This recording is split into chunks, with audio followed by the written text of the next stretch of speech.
Agora, tem uma coisa, né? Todo mundo ganha, todo mundo passa de fase, todo mundo vai bem. Só o Vasco que se ferra, né? O clube é amaldiçoado, meu irmão. Eu não sei onde é que tá o sapo enterrado, eu não sei onde é que tá o trabalho amarrado. O negócio tá difícil, cara. Tá muito difícil, muito, muito, muito, muito. Mais um ano difícil, né, cara? Mais um ano de dificuldades, de problema de grana e de dúvidas e de contratações e de lentidão também, né? Lentidão, né? O trabalho do Admar Lopes nessa janela é absolutamente decepcionante.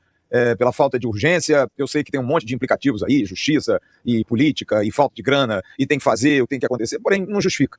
O Vasco está 80 dias sem um centroavante, né? A gente contratou 2 centroavantes que juntos fizeram 10 gols em 6 meses, e a gente não ter detectado que precisava de gol depois de ter perdido o Ryan, Verratti. Porque aquilo, não, a gente tentou, a gente trouxe o Brenner, a gente trouxe o Spinelli. Pô, a gente com 2, 3 meses, você já consegue sentir, né, que o negócio não tá legal. Então é uma coisa meio que você antecipar o problema, de você buscar a solução a curto prazo e não deixar para cima do laço. E aí surgem esses imprevistos, né?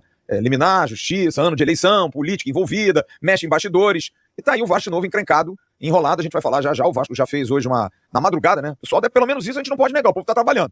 Acho que eram 10 para as 4 da manhã. Tava o Vasco lá peticionando ao juízo, afirmando do uso dos 40 milhões do empréstimo DIP, enfim. É um gasto de energia absolutamente absurdo. Então é isso, Emerson. Expectativa amanhã é de que pelo menos os caras joguem para classificar. Que tenham aí esse cuidado com o torcedor do Vasco, né, cara? Que tá tão amargurado, tá tão triste. E que viu o Fluminense aí, que a gente ganhou há 2 semanas atrás, ontem classificar. Em cima do Rivadavia, com todas as adversidades, ninguém gosta do Hulk, com o técnico interino, mandando o Zubeldia embora. E tá aí. Seguiu. E nós? E a nossa? Como é que a gente vai fazer?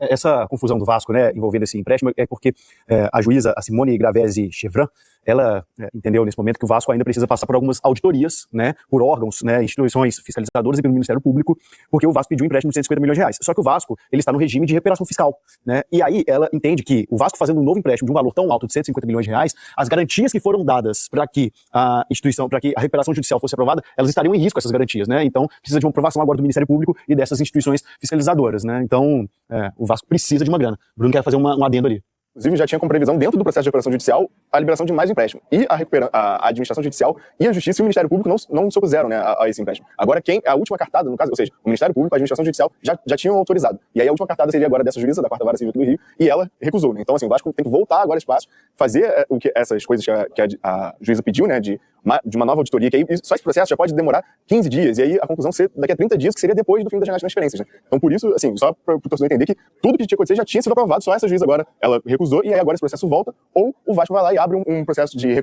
reconsideração judicial, ou um agravo aí para tentar derrubar essa decisão e outro juiz, enfim, autorizar esse empréstimo.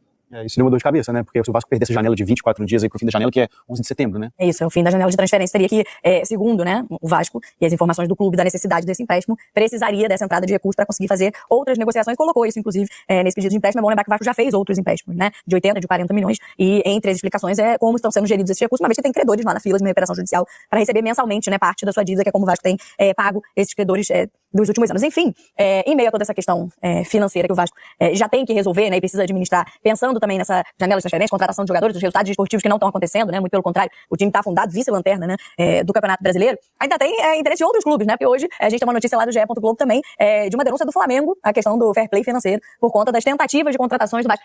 É até um pouco difícil de entender essa manobra, viu, Bruno? Não sei se você consegue. Olha, o Vasco também não entende muito não, né? O Vasco diz que, além de, nas internas, né, que a gente já ouviu de alguns dirigentes, é que, além do administrador judicial, do watchdog, da juíza, da agência reguladora, dos processos internos do Vasco ainda também tem o Flamengo, né? Que o BAP já deu algumas declarações aí nesse sentido, né? De atingir a isonomia, a credibilidade da competição, enfim. O que o Vasco se defende nessa situação, né? Óbvio, o Vasco está em muitas dificuldades financeiras, realmente, mas é que o Vasco está nesse processo de venda da SAF. E como esse dinheiro vai entrar no ano que vem, o Vasco precisa desse dinheiro para agora, para basicamente se reforçar o time e não ser rebaixado, né? A partir do momento que o Vasco, sei lá, se eu não conseguir se reforçar e se for rebaixado para a segunda divisão, cair para a segunda divisão é muito pior, né, financeiramente para um clube do que pegar um empréstimo com o seu futuro investidor, né? Porque quem vai assumir esse empréstimo, no caso, é o Marcos Lamacher. Então o cofre do Vasco estaria protegido em relação a isso, né? Quem vai arcar com isso lá na frente, até já como fluxo de caixa ou até mesmo como um novo aporte já antecipado, né? Enquanto a venda da SAF ainda não foi aprovada por uma série de outros ritos também jurídicos aqui que a gente já citou em outros programas, o Vasco vê isso, né?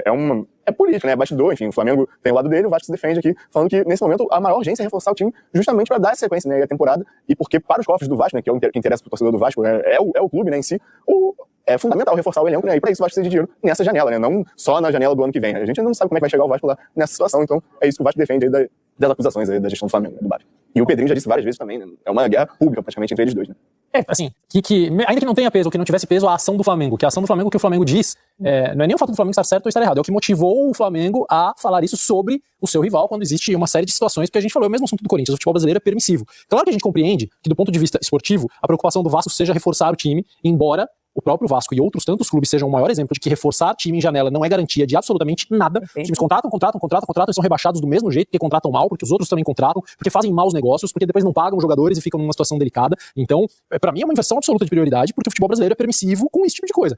Então, assim, o Vasco é o vilão de si mesmo, né? São tantas ações irresponsáveis que aconteceram no Vasco, não vou nem falar nos últimos anos, são últimas décadas, últimos muitos tempos que levaram o Vasco a ficar assim. Não adianta também olhar agora e dizer, olha, o Flamengo é vilão, o Ministério Público é vilão, a juíza é vilão. A preocupação é uma cautela absolutamente normal e previsível para uma situação como a que o Vasco enfrenta hoje, né? Mas a gente vive essa coisa os funcionários podem não receber, pode ter uma crise financeira, mas o importante é reforçar, é contratar jogador. Esse tipo de visão é absolutamente prejudicial ao futebol brasileiro a médio e longo prazo. Claro que aí o Vasco está sendo casuísta como todo mundo é. Sim. Nossa necessidade é reforçar o elenco. O Vasco já não reforçou o elenco também o suficiente, ou bastante, e o Grêmio, e o Santos. Esses times estão todos lá embaixo, que não param de contratar o tempo inteiro.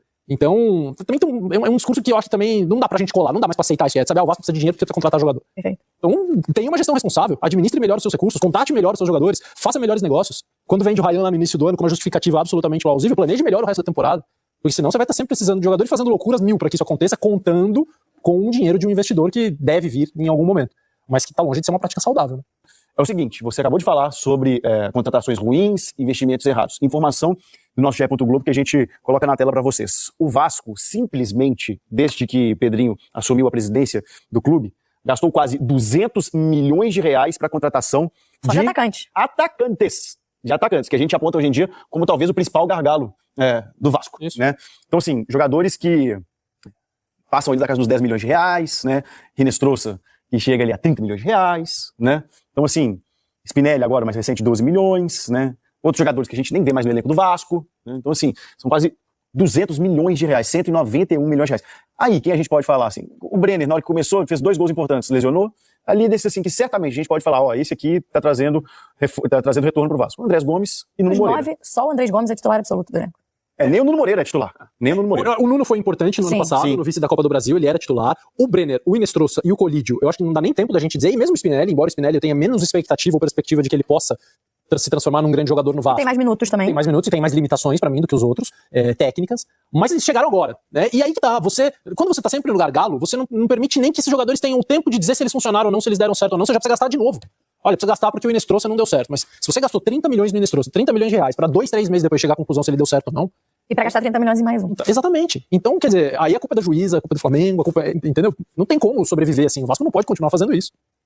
Murito, pra gente até atualizar, né, essa situação, porque ainda com todos esses números que a gente vem trazendo com as dificuldades financeiras, o Vasco continua no mercado, né? O Pedro Manuel respondeu sobre isso depois do jogo da derrota contra o Santos no final de semana, que colocou o time na vice-lanterna do Campeonato Brasileiro, e porque tem um jogo na quinta-feira pela Copa Sul-Americana. A gente viu um time misto, mas com muitos titulares na semana passada. Qual o peso que tem esse jogo agora, mesmo diante da situação do Campeonato Brasileiro, da Copa do Brasil? O Vasco entende que tem que tirar o peso dessa partida ou vai continuar ainda também querendo disputar a Sul-Americana? Vai continuar lutando na Sul-Americana, né? Até porque esse cenário do jogo contra o Olímpia, que a primeira partida, o Vasco tinha o Andrés Gomes e o Carlos Cuesta, né? 2 titulares absolutos aí da equipe, com muitos problemas físicos. Então eles foram poupados. O Jair, que era um jogador que já vinha de lesão, também foi preservado na primeira partida e acabou que logo no fim de semana ele se machucou, né? Com 12 minutos de partida ali, ele saiu com